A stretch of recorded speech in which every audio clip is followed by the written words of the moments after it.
Good morning बच्चों। Class 11th में सबसे पहले केमिस्ट्री में पहला chapter is the some basic concept of chemistry.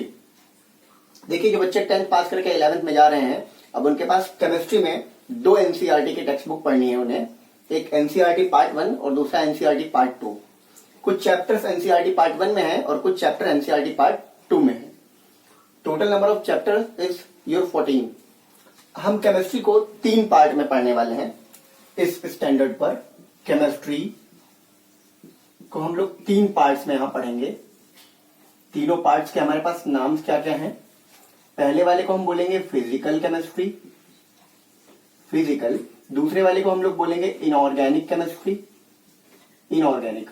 और तीसरे वाले को हम लोग नाम देते हैं दैट इज ऑर्गेनिक केमिस्ट्री। ये 3 तरीके की केमिस्ट्री हमें इस चैप्टर में, इस स्टैंडर्ड में आकर के पढ़नी होती हैं। तीनों को ही हम फिजिकल, इनऑर्गेनिक और ऑर्गेनिक केमिस्ट्री के नाम से जानते हैं। ठीक है, तीनों को हम पढ़ते हुए डिफरेंशिएट कर लेंगे आराम से। बट सबसे पहले अगर हम बात करें some basic concept of chemistry की, तो what is it mean by chemistry? Chemistry का मतलब क्या है? What does chemistry it stand for? Chemistry के का मीनिंग क्या है? हम कैसे क्लैरिफाई करते हैं कि व्हाट इज केमिस्ट्री? तो chemistry is nothing but, chemistry क्या है? साइंस की वो ब्रांच जिसमें हम मैटर के स्ट्रक्चर, प्रॉपर्टीज और उनका इंटर कन्वर्जन पढ़ते हैं और जो उसको एनर्जी से कोरिलेट करें। यूनिवर्स में 2 ही चीजें हैं, मैटर और एनर्जी। तो मैटर और एनर्जी को आपस में हम इंटर कन्वर्ट भी कर सकते हैं। जैसे कि हम लोगों ने एक इक्वेशन पढ़ी है बहुत दिन पहले, किसी एक साइंटिस्ट ने दिया था, आपको नाम भी पता होगा किस साइंटिस्ट ने ये दिया था, E = mc²। तो अगर किसी भी मैटर का स्पीड ऑफ लाइट के बराबर हो जाए, स्पीड ऑफ लाइट आपको पता ही होगा, स्पीड ऑफ लाइट क्या है? Speed of light that is 3.0 × 10⁸ metre पर सेकेंड। अगर ये इसके इक्वल हो जाए तो किसी भी मैटर को हम किस में कन्वर्ट कर सकते हैं? एनर्जी में। अल्बर्ट आइंस्टाइन ने ये इक्वेशन दी थी बहुत पहले। तो हम एनर्जी को मैटर में और मैटर को एनर्जी में कन्वर्ट कर सकते हैं। अब केमिस्ट्री में हम क्या पढ़ते हैं? Inter conversion of states of matter, या inter conversion of matter into energy, या एनर्जी इनटू मैटर। कैसे कोरिलेट करते हैं, क्या स्कोप है, क्या इंपॉर्टेंस है? दुनिया में हर जगह सिर्फ केमिस्ट्री ही केमिस्ट्री है। हर जगह, हमारी बॉडी के अंदर भी, बॉडी के बाहर भी, इधर उधर। इवन ये जो मार्कर मैंने हाथ में पकड़ रखा है, ये भी एक पॉलीमर है। This is a type of plastic, और प्लास्टिक एक तरीके का पॉलीमर है। पॉलीमर क्या है? जो छोटी छोटी मोनोमर यूनिट से मिलकर बना होता है। आपने कहा 7th स्टैंडर्ड में या 8th स्टैंडर्ड में पढ़ रखा है साइंस में पॉलीमर क्या है। और अगर नहीं भी पढ़ा हुआ है ध्यान से, तो हम इसको आगे फर्दर पढ़ेंगे। अब पॉलीमर्स, जैसे कि हमारे बॉडी में प्रोटीन्स होती हैं, बॉडी के अंदर कार्बोहाइड्रेट्स हैं, प्रोटीन्स हैं। तो प्रोटीन्स हमारे पास क्या है? एक तरीके की पॉलीमर है जिसमें ढेर सारे कार्बन की चेन्स, नाइट्रोजन की चेन्स, अमाइनो एसिड्स सब आपस में मिक्सअप होती हैं। अच्छा, एक इंटरेस्टिंग बात, हमारी बॉडी के अंदर जब हम खाना खाते हैं तो खाने को डाइजेस्ट होने में कितना टाइम लगता है? 2 से 4 घंटा या 4 से 6 घंटा मैक्सिमम। अगर सोचो हमारी बॉडी के अंदर केमिकल रिएक्शंस ना हो, हमारी बॉडी के अंदर केमिकल रिएक्शंस होती हैं जिसकी वजह से खाने, फूड जो होता है, जो हमने मील लिया हुआ है, वो डाइजेस्ट होता है। अगर ये केमिकल रिएक्शंस, मेटाबॉलिक एक्शंस या रिएक्शंस हमारी बॉडी के अंदर ना हो, तो इसे डाइजेस्ट होने में लगभग 6 से 7 साल लग जाएंगे। 6 to 7 years लग जाएंगे हमारी बॉडी के खाने को डाइजेस्ट करने के लिए। यानी हम ये समझ लें कि अगर बॉडी के अंदर केमिकल रिएक्शन या मेटाबॉलिक एक्शंस ना हो, तो हमें अगले 6-7 साल तक कोई भूख नहीं लगने वाली है। तो बशर्ते सोच लीजिए कि हमारी बॉडी के अंदर केमिकल रिएक्शंस का या मेटाबॉलिक रिएक्शंस का कितना ज्यादा इंपॉर्टेंस है, कितना बड़ा इंपॉर्टेंस है। केमिस्ट्री का और भी इंपॉर्टेंस है। जैसे हम लोग फार्मर्स जो होते हैं, वो फील्ड में क्रॉप्स ग्रो करते हैं, तो क्रॉप्स ग्रो करने के लिए वो कुछ इंसेक्टिसाइड्स, पेस्टिसाइड्स, जर्मिसाइड्स, फंगिसाइड्स डालते हैं। वो भी केमिकल्स से ही बने होते हैं। यूरिया डालते हैं, खाद डालते हैं, पोटेशियम के, नाइट्रोजन के, फॉस्फेट्स डालते हैं, वो भी एक तरीके का केमिकल ही है। आजकल लोग सैनिटाइजर यूज कर रहे हैं, वो भी एक तरीके का केमिकल है। सोप भी केमिकल से ही बना होता है, डिटर्जेंट भी केमिकल से ही बना होता है। जो कॉस्मेटिक क्रीम्स आती हैं, इवन परफ्यूम भी केमिकल से ही बना हुआ होता है। फूड प्रिजर्वेटिव जो आते हैं वो भी मोस्ट प्रोबेबली केमिकल से ही बने होते हैं। तो हम केमिकल्स के थ्रू ही केमिस्ट्री को पढ़ पाते हैं। तो आइए हम लोग शुरू करते हैं मैटर और एनर्जी से रिलेटेड कुछ बातें। जैसे हमारे पास मैटर क्या है, matter is nothing but matter is anything that has weight and it occupy space. अगर हम मैटर को क्लासिफाई करें, you have been studied in class 9th standard. Matter क्या है? Anything that has weight and it occupy some space.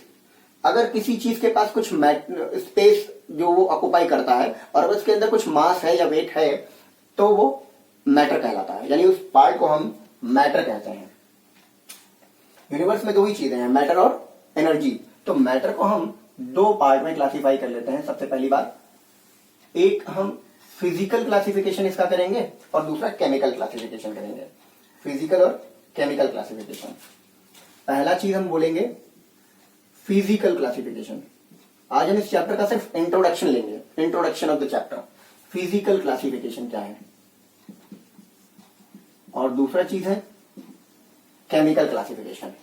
यहां पे हम इसको केमिकल क्लासिफिकेशन बोलेंगे, केमिकल क्लासिफिकेशन। फिजिकल क्लासिफिकेशन यानी कि हम फिजिकली उसको अपना सेंस ऑर्गन का यूज करके अगर हम उसको आइडेंटिफाई करें तो that is what physical classification. Physical classification के अकॉर्डिंग ये जो मैटर हमारा होता है, मैटर के 3 स्टेट हो जाते हैं। 3 स्टेट। पहला जिसको हम बोलते हैं सॉलिड, दूसरा जिसको हम बोलते हैं लिक्विड, और तीसरा जिसको हम बोलते हैं गैस स्टेट। इनके अलावा 2 स्टेट्स ऑफ मैटर और हैं जिनको हम प्लाज्मा और बोस आइंस्टाइन कंडेंसेट कहते हैं। ये सॉलिड लिक्विड गैसेस जो होती हैं वो नॉर्मल टेम्परेचर पे, नॉर्मल टेम्परेचर पे जो इसमें एग्जिस्ट करती हैं उनको हम सॉलिड कहते हैं। नॉर्मल टेम्परेचर पे जो लिक्विड स्टेट में एग्जिस्ट करती हैं उन्हें हम लिक्विड कहते हैं, और नॉर्मल टेम्परेचर पे जो गैसेस मॉलिक्यूल्स होते हैं उनको हम गैसेस मॉलिक्यूल्स या गैसेस ही कहते हैं। अब रही बात 2 और एक्स्ट्रा स्टेट्स ऑफ मैटर, यानी टोटल हो गए 5 स्टेट्स ऑफ मैटर। जो 2 अनदर स्टेट्स ऑफ मैटर हैं जिनमें से एक को हम बोलते हैं प्लाज्मा और दूसरे को हम बोलते हैं बोस आइंस्टाइन कंडेंसेट। प्लाज्मा जो होता है वो at a very high temperature exist करता है, और जो बोस आइंस्टाइन कंडेंसेट होता है वो at a very low temperature exist करता है। बस 2 चीजें हैं, प्लाज्मा और Bose Einstein condensate. Solid, liquid और गैसेस के अंदर डिफरेंस आपको पता होंगे। सॉलिड के मॉलिक्यूल्स बहुत पास होते हैं, लिक्विड के मॉलिक्यूल्स थोड़ा दूर दूर होते हैं, और गैसेस के मॉलिक्यूल्स बहुत ज्यादा दूर दूर होते हैं। इसका मतलब हम ये कह सकते हैं कि सॉलिड के अंदर फोर्स ऑफ अट्रैक्शन पार्टिकल्स के बीच में, हर एक मैटर किसी न किसी छोटे छोटे पार्टिकल से मिलकर बना होता है। ये जो है ईच एंड एवरी मैटर छोटे छोटे पार्टिकल से मिलकर बना होता है, जिसको हम लोग एटम या मॉलिक्यूल कहते हैं। एटम के बारे में एक ग्रेट साइंटिस्ट जॉन डाल्टन ने अपनी थ्योरी दी थी, जिसे हम डाल्टन की एटॉमिक थ्योरी भी कहते हैं। हालांकि इसके बहुत साल पहले एंशिएंट एरा में महर्षि कणाद ने भी एटम के बारे में डिस्कशन किया था, और एटम को उन्होंने उस टाइम पर परमाणु और मॉलिक्यूल को उन्होंने अणु नाम का शब्द दिया था। उन दोनों को अणु और परमाणु के नाम से महर्षि कणाद ने सबसे पहले एंशिएंट एरा में बोला था। बाद में जॉन डाल्टन ने इसको एटम और मॉलिक्यूल बोला। तो एटम और मॉलिक्यूल 2 छोटे छोटे पार्ट्स होते हैं जिनसे मिलकर के कोई भी मैटर बनता है। यानी जो अब हम पार्टिकल्स कह रहे थे, मैटर के पार्टिकल्स, तो उन पार्टिकल्स को हम एटम और मॉलिक्यूल भी कह सकते हैं। अब हम बात करते हैं केमिकल क्लासिफिकेशन ऑफ मैटर की। तो केमिकल क्लासिफिकेशन ऑफ मैटर की अगर हम बात करें तो दीज आर ऑफ 2 काइंड्स, यानी इसके 2 पार्ट होते हैं। कौन कौन से? एक को हम लोग बोलेंगे प्योर सब्सटेंस या प्योर मैटर, दूसरे को हम बोलेंगे इम्प्योर सब्सटेंस या इम्प्योर मैटर। इम्प्योर को हम लोग एक और नाम से भी जानेंगे, दैट इज व्हाट मिक्सचर। हमारे पास प्योर और इम्प्योर 2 तरीके के मैटर मिल गए, प्योर और इम्प्योर। इम्प्योर को हम लोग मिक्सचर भी कहेंगे। अच्छा, प्योर और इम्प्योर में डिफरेंस क्या है? What does it mean bye pure? Pure matter वो मैटर है, प्योर मैटर वो मैटर है जिसमें सिंगल काइंड ऑफ एटम या single kind of molecule present हो। मतलब जो एक ही तरीके के एलिमेंट से मिलकर बना हो, या एक ही तरीके के एटम या मॉलिक्यूल से मिलकर बना हो, उसको हम बोलते हैं प्योर। वो भी एक फिक्स्ड रेशियो में। प्योर मैटर को हम 2 पार्ट में डिवाइड कर सकते हैं। कौन कौन से पार्ट में? एक को हम बोलेंगे एलिमेंट्स, दूसरे को हम बोलेंगे compounds. In the same way mixture को भी हम दो पार्ट में डिवाइड कर सकते हैं। एक को हम बोलेंगे होमोजीनस,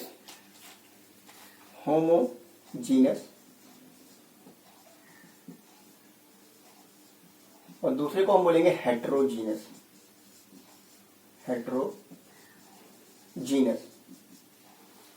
ठीक है। एलिमेंट्स को हम फर्दर तीन पार्ट में क्लासिफाई कर सकते हैं, तीन पार्ट में। कौन कौन से? Metal, non metal and metalloid, या इन्हीं मेटलॉइड्स को हम लोग बोलते हैं सेमी मेटल्स। इसे हम सेमी मेटल्स कहते हैं। कंपाउंड्स को फर्दर हम दो पार्ट में डिवाइड कर सकते हैं। कौन कौन से? एक को बोलेंगे इनऑर्गेनिक कंपाउंड्स, दूसरे को बोलेंगे ऑर्गेनिक कंपाउंड्स। बहरहाल अभी के लिए आप ऑर्गेनिक कंपाउंड्स को ऐसे कंपाउंड्स मान लीजिए जिनमें कार्बन मोस्टली प्रेजेंट हों। ऐसे कंपाउंड जिसमें कार्बन, हाइड्रोजन या कार्बन से रिलेटेड चीजें प्रेजेंट हों, उनको हम बोलते हैं सिर्फ ऑर्गेनिक कंपाउंड्स। बाकी सारे कंपाउंड्स को हम लोग इनऑर्गेनिक कंपाउंड्स का नाम देते हैं। अब धीरे धीरे करके एक एक करके पढ़ते हैं सॉलिड, लिक्विड और गैसेस क्या है। तो सॉलिड को जब भी हमें लिक्विड में कन्वर्ट करना हो या लिक्विड को जब भी हमें गैसेस में कन्वर्ट करना हो तो क्या करेंगे हम? टेम्परेचर या प्रेशर के इफेक्ट के थ्रू हम सॉलिड लिक्विड या गैसेस को आपस में इंटर कन्वर्ट कर सकते हैं। ये हो गया फिजिकल प्रोसेस। फिजिकली हम इसको सेपरेट कर सकते हैं और इनको केमिकली हम सेपरेट कर सकते हैं, फिजिकली सेपरेट नहीं कर सकते हैं। फिजिकली सेपरेशन का एक मेथड हम लोगों ने कई सारे मेथड 9th स्टैंडर्ड में पढ़ रखे हैं। Sublimation, evaporation, condensation, melting, freezing और केमिकल क्लासिफिकेशन में हम प्योर और इम्प्योर पढ़ते हैं। प्योर के दो पार्ट जो हो गए एलिमेंट्स और कंपाउंड। तो एलिमेंट क्या है?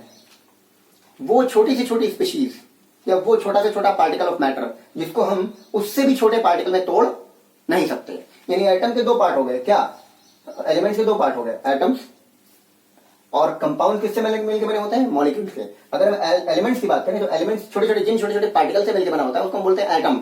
और कंपाउंड जिन छोटे छोटे पार्टिकल से मिलकर बना होता है उनको हम बोलते हैं मॉलिक्यूल्स। यानी एटम से ही मिलकर के आपस में क्या बनते हैं? मॉलिक्यूल्स। कंपाउंड बनते हैं दो या दो से ज्यादा elements. When two or more than two elements combine together in a fixed ratio by mass, it forms compound. And compounds may be of two types, inorganic and organic compounds. Elements तीन part में exist करते हैं, metal, non metal और metalloids. Mixture, homogeneous and heterogeneous. What is it mean bye homogeneous and heterogeneous mixture? Homogeneous और heterogeneous mixture को हम कैसे define कर सकते हैं? होमोजेनियस जो मिक्सचर है जिसमें जब दो या दो से ज्यादा, देखिए मिक्सचर क्या है? जब दो या दो से ज्यादा एलिमेंट्स या कंपाउंड को आपस में मिक्स कर देते हैं किसी भी रेशियो में, in any ratio, then it form what? Then it form mixture या इम्प्योर सब्सटेंस। यानी impure substance is nothing but mixture of two और more than two pure substance in any ratio, it form impure substance या mixture. अब homogeneous क्या है? जो एक fixed composition में हो, यानी एक ऐसा मिक्सचर जिसमें उसके कॉन्स्टिट्यूएंट पार्टिकल्स को हम सेपरेटली देख ना सकें, उसे हम बोलते हैं होमोजेनियस मिक्सचर। फॉर एग्जांपल, अगर एक गिलास पानी में हमने एक चम्मच चीनी डिसॉल्व कर दिया, यानी 1 टीस्पून शुगर डिसॉल्व कर दिया, या 1 टीस्पून हमने उसमें सॉल्ट डिसॉल्व कर दिया, तो उससे एक सॉल्यूशन फॉर्म होता है जिसको हम कह सकते हैं होमोजेनियस। यानी उसमें हम उसके शुगर पार्टिकल्स को या सॉल्ट पार्टिकल्स को सेपरेटली देख नहीं सकते, उसमें मिक्स हो चुका है। अब हेट्रोजेनियस की बात करें, यानी ऐसा मिक्सचर जिसमें हम उसके कॉन्स्टिट्यूएंट पार्टिकल्स को देख सकते हैं, उन्हें हम बोलते हैं हेट्रोजेनियस मिक्सचर। होमोजेनियस मिक्सचर और हेट्रोजेनियस मिक्सचर में सिर्फ इतना ही डिफरेंस होता है कि होमोजेनियस मिक्सचर में उसके कॉन्स्टिट्यूएंट पार्टिकल्स को सेपरेट नहीं देख सकते हैं और उसको हम अलग अलग देख सकते हैं। फॉर एग्जाम्पल, अगर हमने पानी में सैंड डिसॉल्व कर दिया, चॉक डिसॉल्व कर दिया, तो दोनों अलग अलग दिखाई देने लगते हैं हमें। अब बात करते हैं होमोजेनियस मिक्सचर की। तो होमोजेनियस मिक्सचर जो होता है इसे हम सॉल्यूशन भी कहते हैं। सॉल्यूशन जो दो चीजों से मिलकर बना होता है, दो कंपोनेंट से मिलकर बना होता है, जिसे हम बोलते हैं, जिसे हम सॉल्यूट और सॉल्वेंट का नाम देते हैं। तो अगर सॉल्यूट और सॉल्वेंट इस तरह से हो गया, सॉल्यूट जो किसी भी मिक्सचर में, होमोजेनियस मिक्सचर में या सॉल्यूशन में कम अमाउंट में प्रेजेंट हो उसे हम नाम देते हैं सोल्यूट का, और जो ज्यादा अमाउंट में प्रेजेंट होता है उसे हम नाम देते हैं सॉल्वेंट का। आइए देखते हैं सॉलिड, लिक्विड और गैसेस को हम इंटर कन्वर्ट कैसे कर सकते हैं, यानी कि inter conversion of solids, liquids and gases को। हालांकि केमिस्ट्री की भी बहुत सारी ब्रांचेज हैं, जैसे कि अभी हमने पढ़ी है inorganic chemistry, organic chemistry, physical chemistry, analytical chemistry, medicinal chemistry, biochemistry. यानी जब तक हम इन्हें अलग अलग स्टडी नहीं करते हैं तब तक हम इन्हें प्रॉपरली समझ नहीं सकते हैं। यानी इनको बेहतर स्टडी के लिए हमें अलग अलग ब्रांचेज में इसको पढ़ना पड़ेगा। जैसे हमारे पास है सॉलिड, अगर इस सॉलिड को लिक्विड में कन्वर्ट करना है और इस लिक्विड को अगर गैसेज में कन्वर्ट करना है, तो जैसे ही हम सॉलिड से लिक्विड में जाएंगे और लिक्विड से सॉलिड में जाएंगे, या लिक्विड से गैसेज में जाएंगे, या गैसेज से लिक्विड में जाएंगे, तो अगर मान लीजिए सॉलिड मतलब क्या है कि हमारे पास कुछ ऐसे सब्सटेंस पड़े हुए हैं, कुछ ऐसे जिनके अंदर इंटर पार्टिकल स्पेसेस बिल्कुल न के बराबर है, नेग्लेजिबल है, यानी ये है inter particle spaces. There is no inter particle spaces. Liquid में क्या होते हैं, इंटर पार्टिकल स्पेसेस थोड़ा ज्यादा होते हैं, इंटर पार्टिकल स्पेसेस सॉलिड के कंपैरिजन में थोड़ा ज्यादा होते हैं, और गैसेस में इंटर पार्टिकल स्पेसेस जो होते हैं वो मैक्सिमम होते हैं, बहुत ही ज्यादा होते हैं। तो अब अगर सोचिए, अगर हमें इसे टेम्परेचर दे दें, हीट दे दें, तो हीट देने से इसके मॉलिक्यूल्स की काइनेटिक एनर्जी बढ़ जाएगी, काइनेटिक एनर्जी बढ़ जाएगी तो इनके मॉलिक्यूल्स दूर दूर जाना चाहेंगे, और जब ये दूर दूर जाना चाहेंगे तो ये लिक्विड में कन्वर्ट हो जाएंगे। यानी जब हम टेम्परेचर बढ़ा देंगे, when we increase the temperature it convert from solid state to liquid state. अच्छा, टेम्परेचर बढ़ाने का मतलब हम प्रेशर को लो करना पड़ेगा। अगर हम प्रेशर भी लगाएंगे, हाई प्रेशर करेंगे तो मॉलिक्यूल्स और पास पास आएंगे, इसलिए जब हम टेम्परेचर बढ़ाएंगे तो हम प्रेशर को लो रखेंगे या प्रेशर को कम रखेंगे। यानी प्रेशर और टेम्परेचर दोनों ऑपोजिट फैक्टर होते हैं इनको कन्वर्ट करने के लिए। अब जैसे हम लिक्विड को गैसेस में डायरेक्ट कन्वर्ट करना चाहते हैं तो फिर से हम टेम्परेचर को बढ़ाएंगे, मॉलिक्यूल्स की काइनेटिक एनर्जी और बढ़ेगी और ये डायरेक्ट कन्वर्ट होगा गैसेस स्टेट में, और फिर से हम प्रेशर को लो रखेंगे। अब सपोज हमारे पास ये गैसेस मॉलिक्यूल्स हैं, गैसेस मॉलिक्यूल्स का हम टेम्परेचर कम करें और प्रेशर बढ़ा दें। प्रेशर बढ़ा देंगे तो मॉलिक्यूल्स और पास पास आ जाएंगे, और टेम्परेचर कम रखेंगे तो भी मॉलिक्यूल्स और पास पास आ जाएंगे, तो ये कन्वर्ट हो जाएगा वापस से लिक्विड स्टेट में, और वो कन्वर्ट हो जाएगा वापस से सॉलिड स्टेट में। तो जब हम किसी सॉलिड को लिक्विड में कन्वर्ट करते हैं तो उसे हम क्या उसी प्रोसेस बोलते हैं, मेल्टिंग, यानी conversion of solid into liquid, इसको हम क्या बोलेंगे, मेल्टिंग। लिक्विड से जब हम गैसेस में या वेपर में जाते हैं तो उसको हम बोलेंगे vaporisation. There is a slightly difference between vaporisation और इवेपोरेशन। ये आपका होमवर्क है कि इवेपोरेशन और वेपराइजेशन में क्या डिफरेंस होता है, ये आप लोग घर से करके आएंगे और मुझे जरूर बताएंगे कमेंट सेक्शन में। सॉलिड से जब हम लिक्विड में जाते हैं, जैसे ही हम सॉलिड से लिक्विड में जाते हैं तो उसको हम बोलते हैं मेल्टिंग, और लिक्विड से गैस में जाते हैं तो उसको हम बोलते हैं वेपराइजेशन। अब सपोज अगर हमें गैस से वापस लिक्विड में आना है तो इसको हम क्या बोलेंगे, कंडेंसेशन। और लिक्विड से वापस सॉलिड में आना है तो क्या करना पड़ेगा, फ्रीज करना पड़ेगा, यानी इस प्रोसेस को हम लोग बोलेंगे फ्रीजिंग।